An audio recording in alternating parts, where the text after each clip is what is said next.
It's a tug of war, battling to keep my sanity. Say no more, say no more. I love you, but I can't keep killing me. I look at myself, I wonder why you don't recognize who you traumatize me. Now what do I do? Pick up the pieces and go.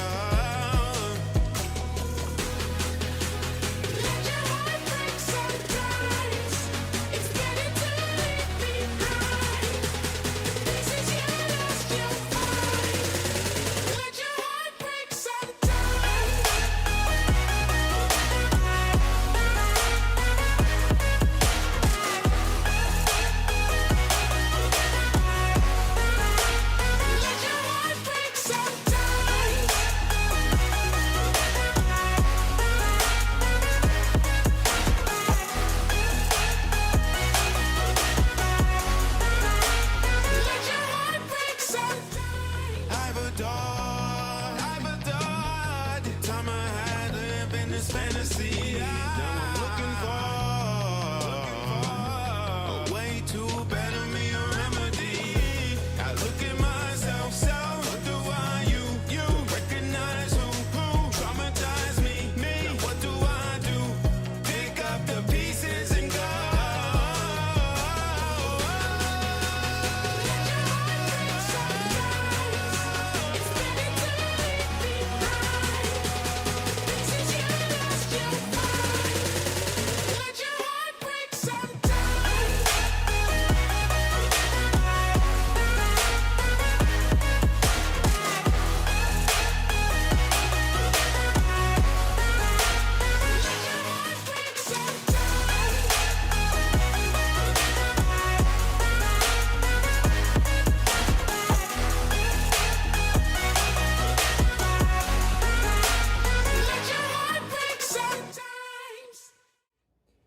GM boys, we're back. Let's get this little camera sorted out there. Fantastic GM. Let's get a little audio check. Audio looks good, I believe. Let me hear it from the phone real quick.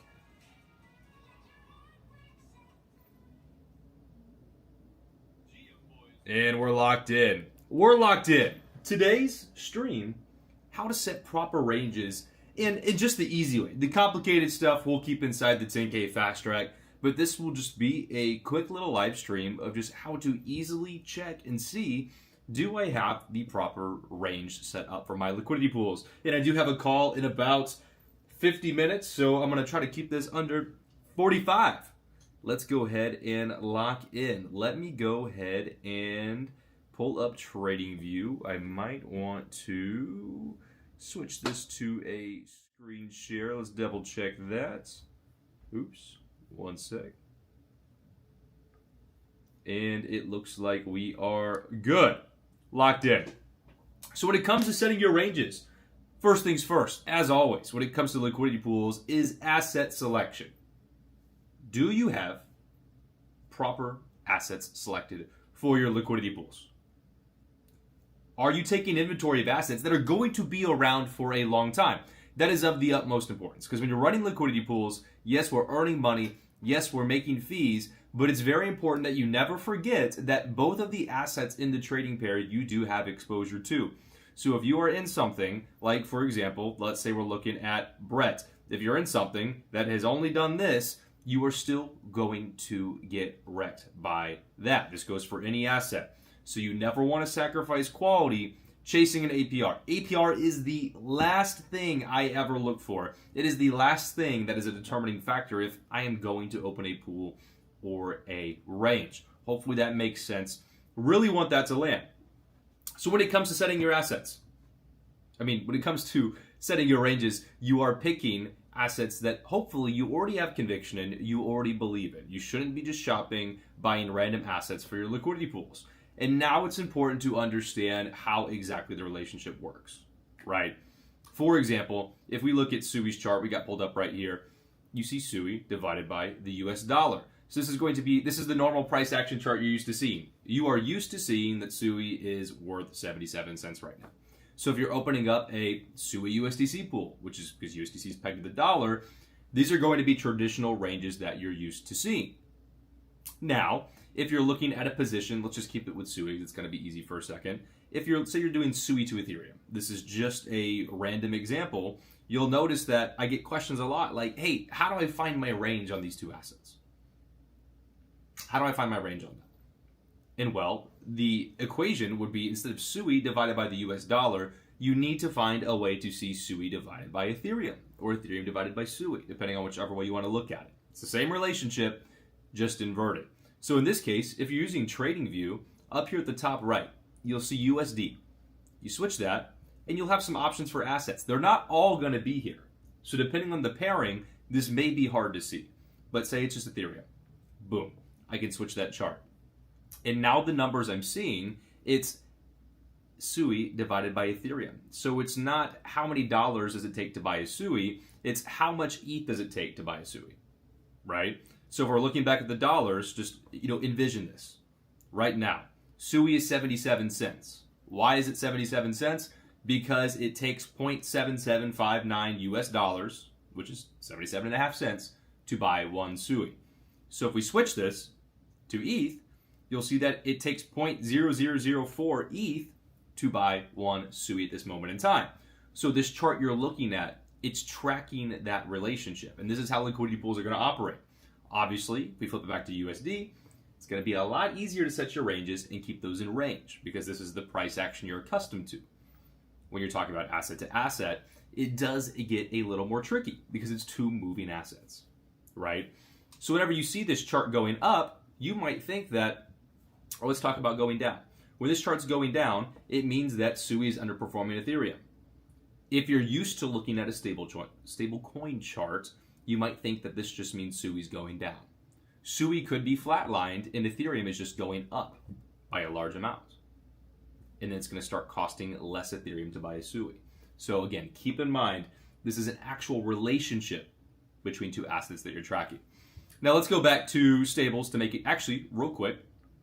If you're ever on an asset like, let's try SUI with this, SUI to Bitcoin. Let's just try this as an example. No, it's still fine. Let's try something. What am I wanting to do? Let's look at Monad. I want to give myself an example here. Okay. For example, if you're using TradingView, and say you wanted to do a Monad to BTC pool, which I think I have a small one of these open, a couple grand in there. But you'll see that if I switch it to Monad divided by Bitcoin, it's just giving me all zeros because the fraction actually becomes so small.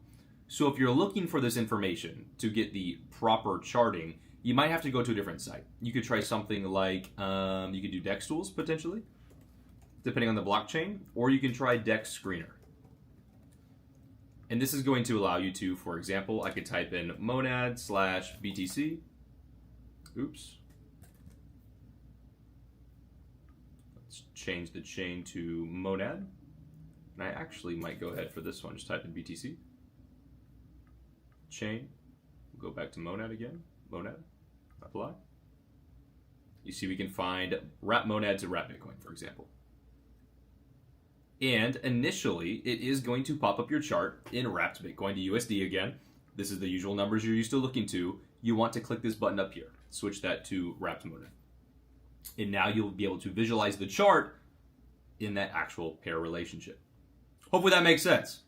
Okay, so when we are going to set our ranges, here's how I play it. First off, let's go back to SUI. First off, you're going to take a fast track. You have access to our indicator, which is going to already show you some predetermined, possibly, ranges that you might like. Maybe something like a SUI bottom at 65 cents with a top somewhere around a little over $4. That would be a great, healthy, long-term range. But here's how to do it easily.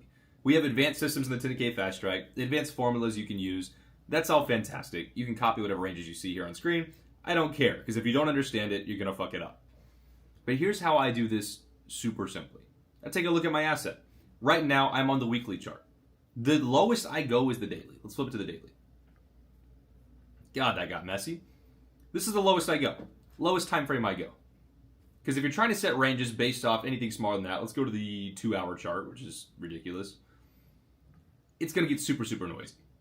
And you're not looking at a long snapshot in time. I scroll back all the way here. This is still in this year.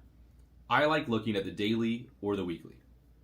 It gives me a good history to go off of. I can see back to the start of SUI, May 2023, at least as of this Coinbase tracking, and I can see its price action from the beginning of this token.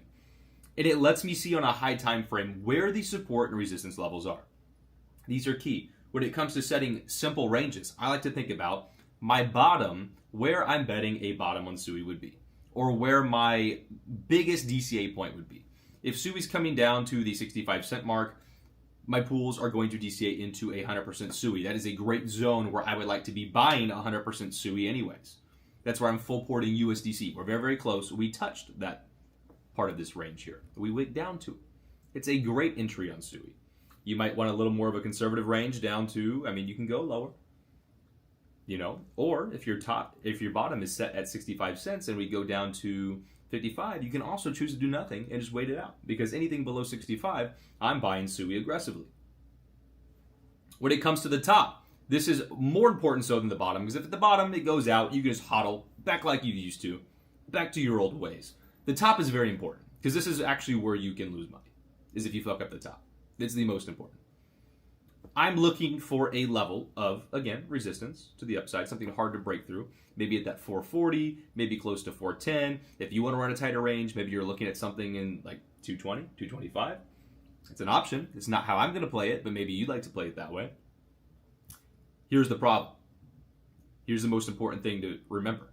You want to find those resistance levels, but if you go too tight, say you're doing something cute down here. Let's say we go to the daily. Let's go to the daily chart. Oh, this is so messy. Let's just go back to the weekly and I'll just show you. So you're playing tighter and you're like, yeah, I'm going to do about a $1.25 top. At $1.25, you sold out of all your SUI, it's GG. And then now you have to either wait for a dip again to buy, which could turn out in your favor, or you'll get stuck chasing all the way up, or you'll just watch the price go all the way from $1.25 to $4, and you might FOMO at some point and absolutely fuck your portfolio. It's so important you set a proper wide range the first time. And the key thing is that I want to set my range somewhere, my top end, to where if I go out to the upside, I have little to no FOMO. If I sell out of SUI at 412, I don't give two Fs if SUI goes to $5. It's like what? Extra couple percent.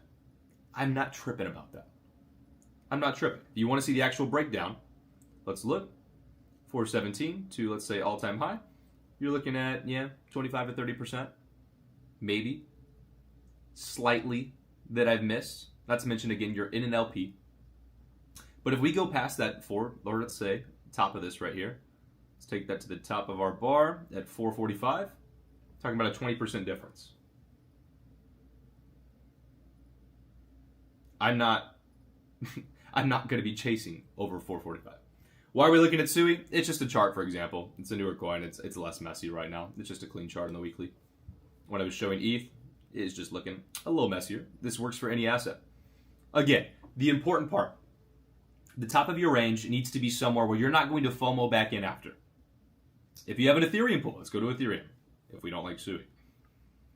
If my top of range is set at around 4K, and we go up to 4,500, I'm not going to try to be full porting all that money that got cashed out in pools into Ethereum at 4,500. I am not that retarded, and I hope you are not either.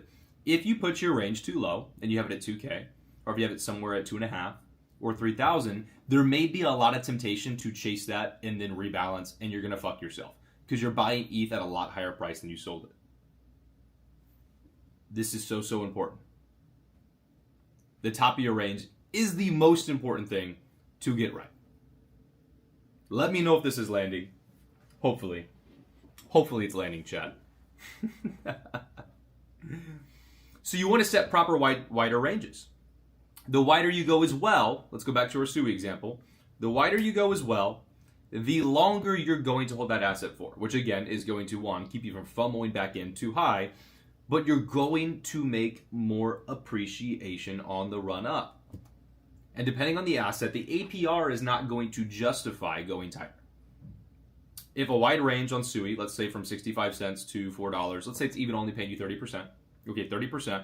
And if you shorten that down to 2, you're getting 65, 70%. So you're doubling your APR, sure. But the amount of money you're going to make dollar for dollar unless we stay down in your tight range for like 3 years, it's going to be more than that. We've done the math before. You're going to make a lot less money. You want to get that appreciation.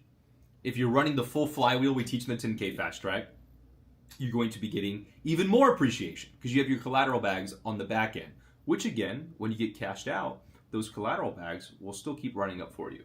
You might capture that extra 20-30% that we make. Hopefully this is landing. Is this landing? Setting your ranges. Picking a nice wide range. Something where you're not going to be rebalancing and chasing on the way up. Have that top end somewhere. Realistically, just like when you guys were hodlers, you had price targets. When Ethereum hits 4K, I'm selling this percent. When Link hits $25, I'm selling the whole bag. Or when Arrow goes back to $1.50, I'm selling 50%. Just like how you had price targets, have your price targets with these ranges to where when you've gotten DCA'd out and you're done, you will actually be done and you can wait for that market pullback. Even with a small portfolio or especially. The damage is the same percent-wise that you're going to do. Whether that's positive or negative damage. If you make these mistakes with a small portfolio, you're still going to hold yourself back. If you make with a big portfolio, you're still going to hold yourself back. What to do with the cash once out of range on the upside? That's a great question, right? Let's just keep looking at SUI because it makes it really clean. There's a lot less noise in this chart on the weekly. It's just a lot cleaner for me right now. Okay, let's go back to this example.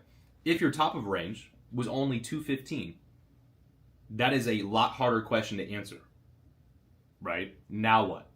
There's going to be a lot of temptation to get back into SUI because they can go to $4 to $5 easily. Or rotate to something else that's also appreciated to a higher price.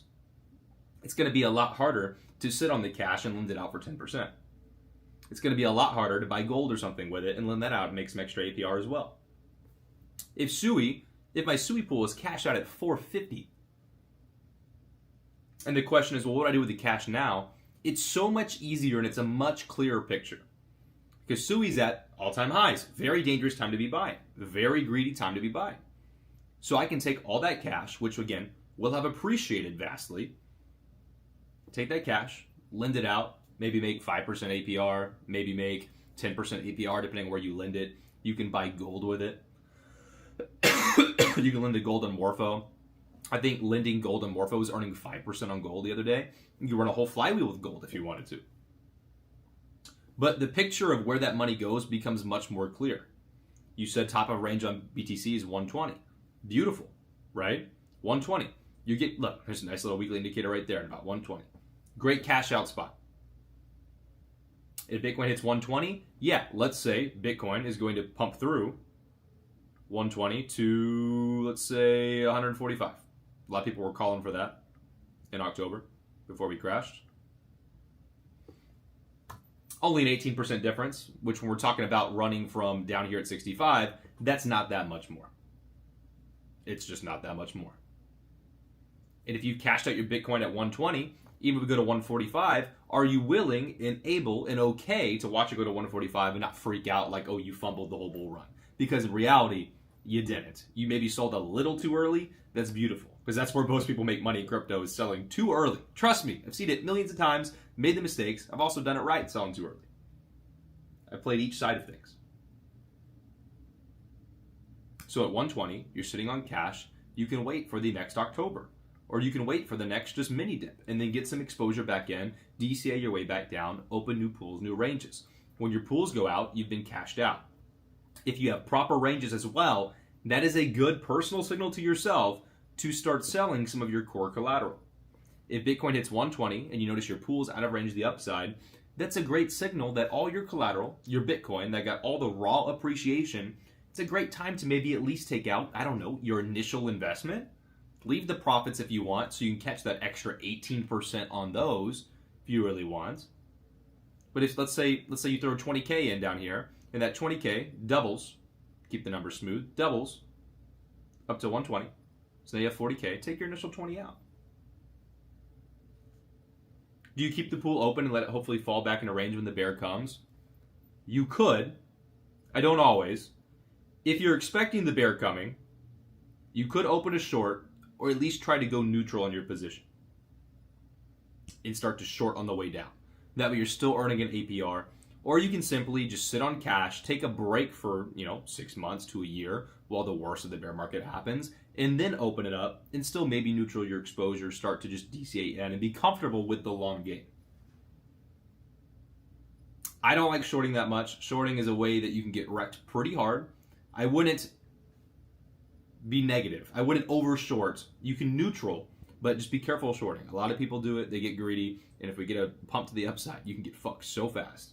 If you've seen the movie The Big Short, whatever that movie is, talking about GameStop and all that, just like they fucked Wall Street, you can get fucked infinitely to the upside. To the downside, we can only go to zero. You can get wrecked on a short to infinity.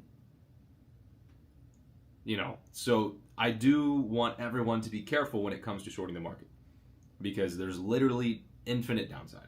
Technically, upside. There's infinite upside to Bitcoin, which means that you have infinite downside if you're shorting. So just be careful.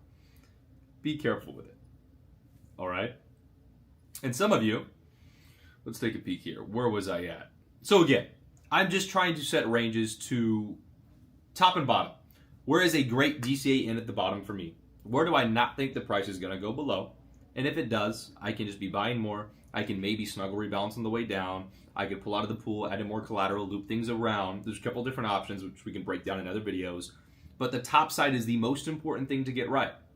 Because again, if we go out to the downside, you're just hodling. It's back to square one where you started. You're not earning APR. You're holding the assets that you like and believe in long term. You're just right back to hodling. If you fuck up on the top side, you either cost yourself appreciation, way too early. You get cashed out way too early, then you gotta buy back higher. Then if the market goes back down to where it was, you're gonna have a lot less capital because you bought higher, wrote it down. I've made all the mistakes. Trust me. It's worth sacrificing a little bit of APR to be in a proper range. Let's say the market runs back up in the next 6 months to all-time high. You're not even in that tighter range long enough to make up for the difference in appreciation. You're not in there long enough. So just please use the daily chart and the weekly chart and find support and resistance levels and let that be your guide through setting pools. Literally, the last thing I check is APR. If I'm setting my range, if I'm looking at SUI and it's at 65 cents to, let's actually look this up. Let's look at Turbos. Let's see. Let's look at SUI USDC. And, okay, 461. Fantastic. Too bad it's so fucking tight. 65 cents to, what did I say? Let's look at, what was that, 415-ish? 415-ish. Let's go back to the chart. Just what it's 415 to 445. Let's just go ahead and go for the widest one possible. 445. Kind of hugs up right on the end of that liquidity there. Only 21% APR right now. Kind of shit. Very wide range. We're talking about a 500% wide position. You're going to get a lot of appreciation, especially at the beginning. You're not halfway sold out until like $2-something. Maybe, where is the exact middle of this? I don't know. Let's see. 470, we'll just drop that to 235. You're not even halfway sold out to 265. You're going to get a lot of appreciation. 21%. Let's look at the APR difference on if we were to cut it short at 215.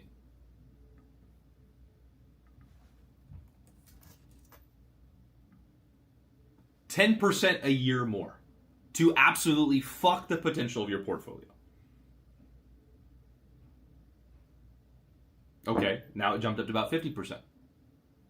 So you're just about doubling your APR, a little bit more, doubling your APR to 47% to absolutely neuter appreciation potential off your portfolio.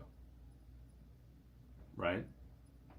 Pretty good APR compared to ETHUSDC. Exactly. You ain't going to ETHUSDC 500% wide, but it's a different game and it's a different risk level. I would say ETH is a lot more likely to be around for 10 years than SUI. I think SUI is going to do great. I have conviction in it, but it's something to where, again, do you 100% know? It's going to have a lot more volatility, a lot bigger downside swings, right? Ethereum's been a little overcut in half. Sui, this shit's down like 90% probably. Let's look at this. Right? Let's just look all-time high to where we are now. That'll be a fun little comparison. All-time high. Down 85%. Maybe they're closer than I thought. Let's take a peek. We'll look at this. All-time high. 65%. So I'm not saying either one is great, but definitely a lot larger downside on Sui. Right? But you're neutering your appreciation. And look, now we're back down to 33. So you're about 13% more. It's moving all the time, of course, guys. But for a 10% APR trade-off, the amount of appreciation you get is insane to go from 215 to 4.45. About a 10% difference. But the appreciation levels are fucking insane.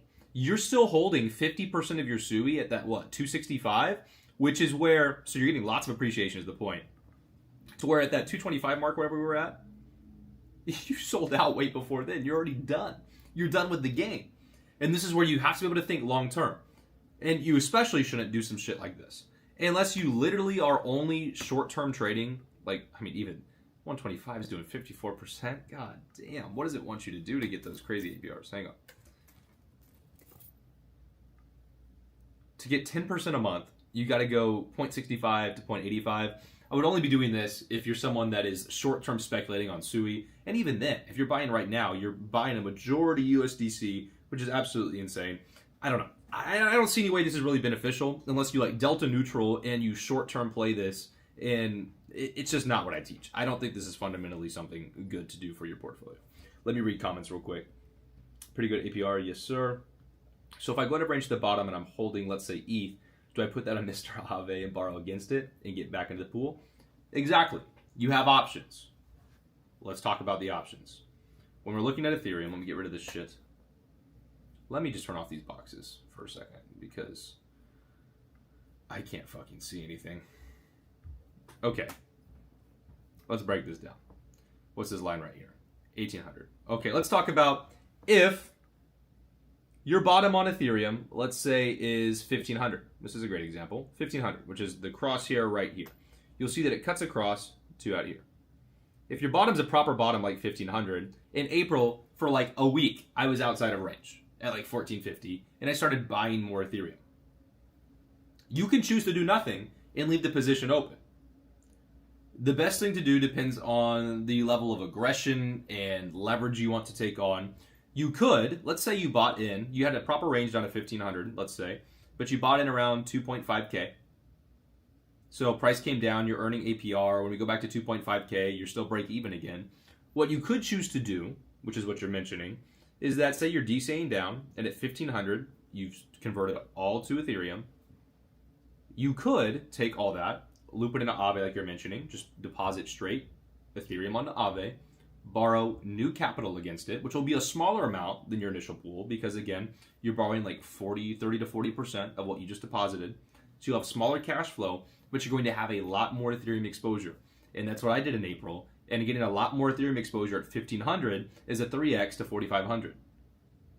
So that capital is going to appreciate much, much faster than the liquidity pool when that market does come back. Now, again, you've DCA'd down. You can pull out and do that, or you can just leave the pool open and wait for it to come back. Give it a couple days, give it a week or two, and it might just come back into range. It depends. Depends on how aggressive you want to speculate on the price appreciation. However, I do really like that idea, and it's something that I choose to do. It's something I like doing. If you went out of, here's another example. So again, it's situational. And this is where, when you're working with me, you get a lot more of this custom, just your situation, your range. Here's how we fix it. Best thing to do. If the bottom of your range, let's say, was 2K, let's say the bottom of your range was 2K, which is right, or let's just keep it. Let's say you had 2500 up to 4K, and you went out of range at 2500. And you've been sitting here, and you've been waiting for it to come back into range, and now we're down at 1700. If we look at the depreciation you've experienced from being outside of range, you're down about 30%. It's getting a little late to snuggle rebounds, guys. It's getting a little late for that shit. It's very late for that shit. So what's important is that this is a situation where hey, let's say you're out of range for like a month or two, you were on vacation, you just weren't checking crypto, you've been out of the market, fantastic, but you are out of range, and there's a 30% difference from where you left range to where you are now. That is 100%. The only thing I would do is loop that around to Aave, like you're mentioning. Because if I rebalance, I'm going to shoot myself in the foot on that impermanent loss. So if you're significantly outside of range and you haven't rebalanced, then that is a time where, yeah, 100%, I'm just taking that ETH, putting it over into Aave, because that break-even point on the raw ETH is going to be 2,500. If you rebalance a pool down here, your break-even point on where you went out of range, it's going to be up closer to like 3K. I know I'm not really explaining that in depth, but that's how it works. So, because you're going to be cashing out of Ethereum sooner if you rebalance, whereas you were holding just spot Ethereum from 2,500 to below. This was supposed to be an easy live stream, and here we are in the fucking trenches. Anyways, I forget where I was at. We were talking about on turbos. So again, 100%, there's no, oh, now it's saying 300%. So maybe you're making 20, 25% a month, let's say. That could be terrible math, somewhere around there.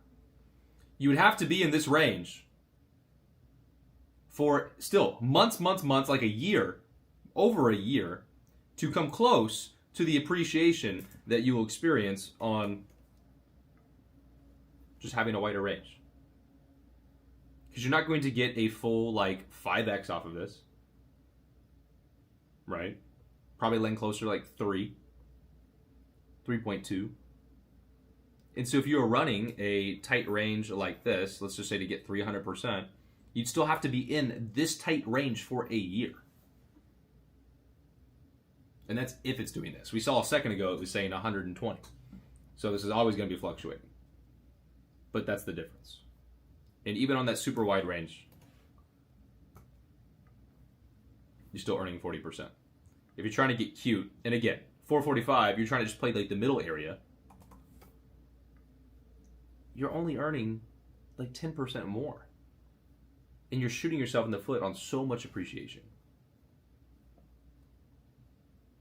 In the bear, why not short by providing USD to Mr. Aave and borrow ETH? That's what I was talking about. I mean, you can short. I have all the strategies inside the 10K fast track. You can use perps. I like perps better than Mr. Aave in terms of shorting. But yeah, you could do that. But you're just playing a more dangerous game. In 100% you can, but if you're shorting and you're wrong, you can get fucked and you can still get liquidated. It's something where you definitely would want to, again, I'm not running a short strategy down here. We are at great buy zones. You're not going to catch me shorting Bitcoin at 64K. Even if, let's say it goes down to 55. Like, I'm not trying to be so cute that I short from here to here and then fuck up if we just start going back up. It's not the game. Again, you can get shorted to infinity. You can get fucked on your short to infinity. Your longs, you're only going to go to the market lows. Danger's my middle name. Hey, listen, you can do it. I prefer perps. I think it's easier to manage, but you can do it the way you're talking about. It's the same thing, essentially. You can do it. 100%. USDC, borrow ETH, swap it to more USDC.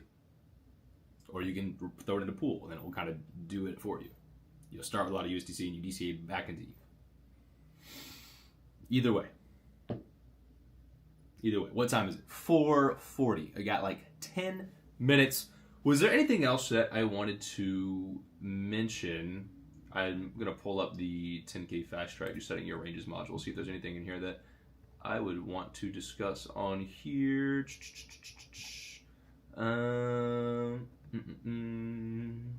Market bias, of course. Of course, if you're bullish, you want that upside, of course. Some of this stuff, again, trying to talk about easy. Not going to talk about this. Yeah.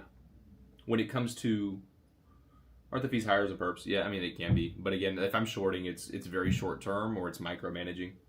It's micromanaging for short term downside, or trying to go, again, I'm not trying to make money on the way down. I'm trying to go neutral. You can be right. You can be right on that. But I'm not significantly worried about it. I'm just trying to go neutral. You can make money on the way down if you overshort, but I just, again, I would recommend to be cautious when it comes to shorting, because you can fuck all the gains you made. Now, I will say, a little side note for you guys. if you are interested in running those degenerate meme coin fucking pools, I'm only really running those if I have a short open on the asset. I've learned my lesson on some assets, so it's something to where if you want to open more of a higher risk position with maybe even for what the asset is, a tighter range, they can pay significantly well. I'm looking for a place to short those assets to where I can be pretty much delta neutral, as close as I can be, to offset downside if the asset loses value. I also don't make much upside if the asset appreciates. So again, be careful, monitor your ranges. When you do short and go delta neutral, it's no longer a beautiful passive income strategy. You have to be checking it every day. You really do, because your asset composition is going to change every day. But if I can isolate in neutral the exposure to that risky asset, sometimes you can find a pretty beautiful APR. And you're not really pegged to the price. But again, it can be a dangerous game, and you have to be active. You have to be active if you're playing that game. Never short BTC, of course. I mean, again, you can make money doing it. I don't think it's the most wise thing to do. Especially if you're not a successful trader, which, if you look at the stats, probably everyone watching this, you are not. And most people are not. If there was 100 live viewers and not like 12 at this moment in time, there might have been one of you. But it's like less than 1%. And profitable traders doesn't mean that you made 100K. It means that you made $1. So anyways, I think last time I looked that up, I was looking at the IRS directly. So take it up with them. So hopefully this makes sense. When you're setting ranges, please, please, please think about the long-term picture. Look at APR last. Listen, when I'm setting this range, this is the last thing I'll say on this. When I'm looking at, what was this? When I'm looking at this, I'm setting my ranges first. I'm checking them on the chart, make sure everything looks good. And the last thing I look at is, oh, cool, this will make me 34%. Beautiful. Oh, I just adjusted. Turbos does this sometimes where it will flip you back to just the random range randomly. 36%. Beautiful. Fantastic. If this said 2% APR, I'd be like, no, fuck you, I'll just liquid stake my SUI.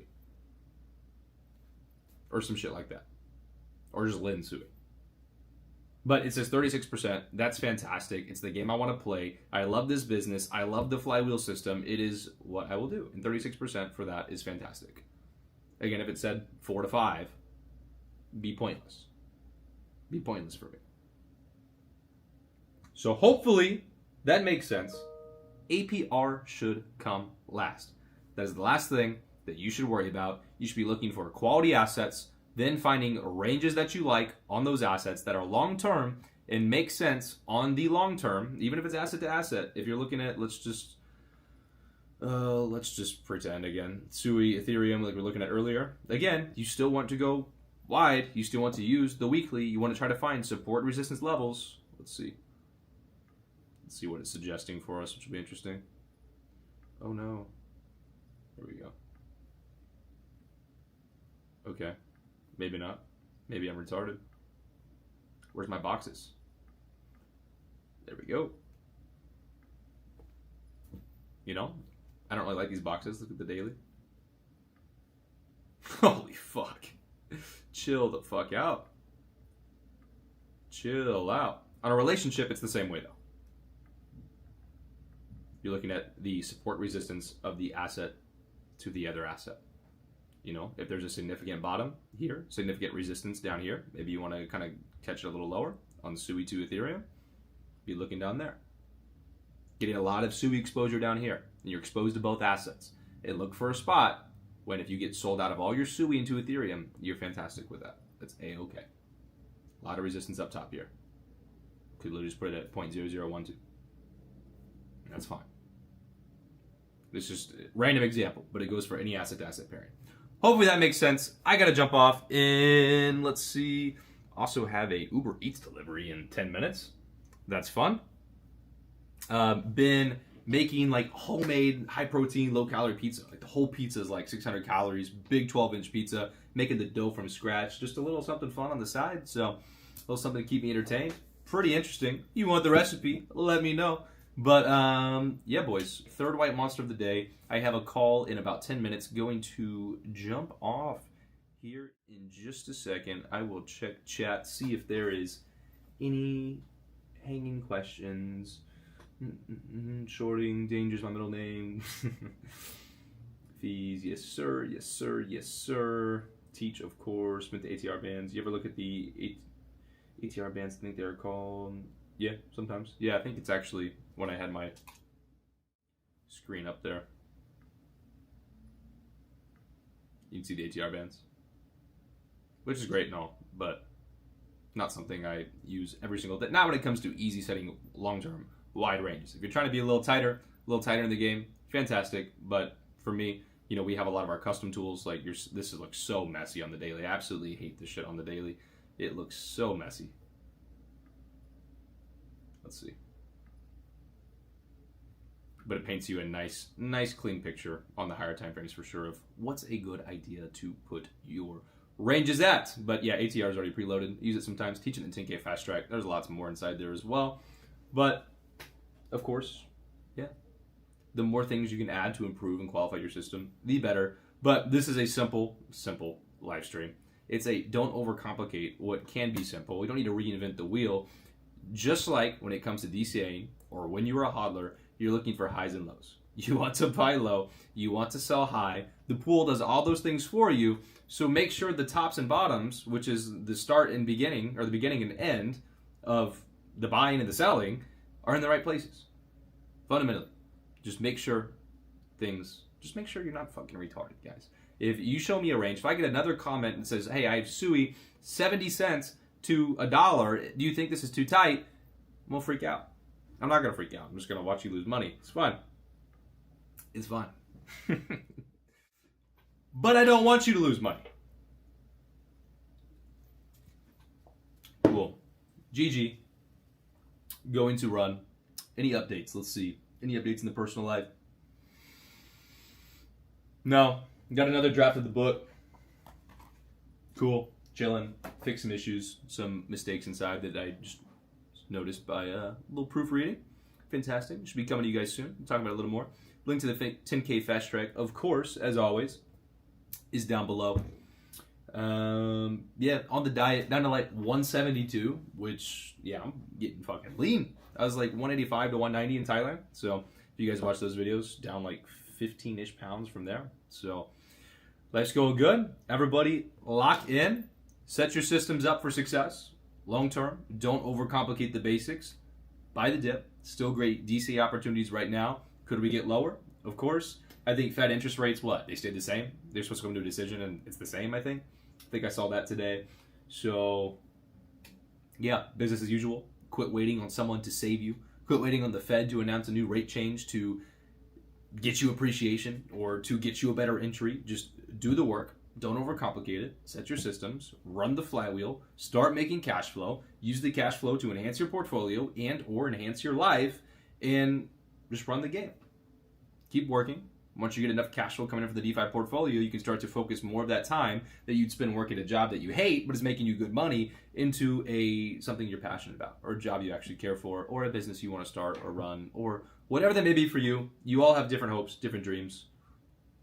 I hope you play this correctly and you actually listen to what I have to say so those dreams can come true. Guys, 10K Fast Track, link is down below, and I'll see you in the next live stream.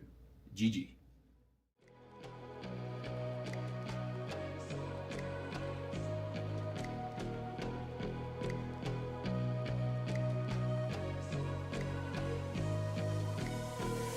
It's a tug of war, battling to keep my sanity. Say no more, say no more. I love you, but I can't keep killing me. I look at myself, I wonder why you don't recognize who you traumatize me. Now what do I do? Pick up the pieces and go.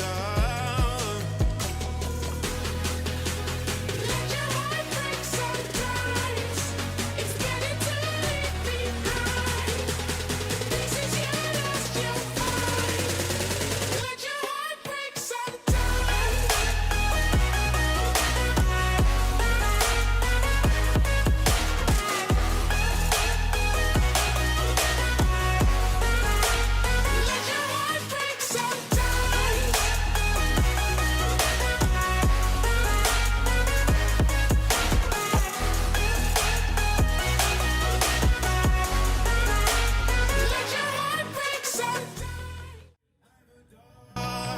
Side note for anyone still turn the music off. Side note for anyone still watching, kind of been curious about what content I'm going to make lately. Kind of running a little dry on some ideas. So stuff that you want to see, leave a comment on the other videos that come out. Leave a comment on these live streams. Let me know what videos you guys do want to see, and that'll help me kind of curate some of those videos towards what you guys really do need help with.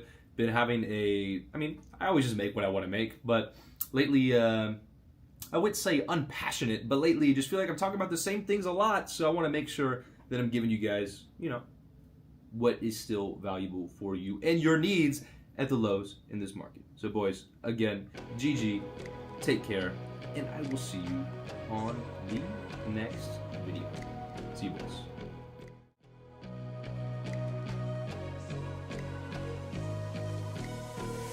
It's a tug of war, battling to keep my sanity. Say no more.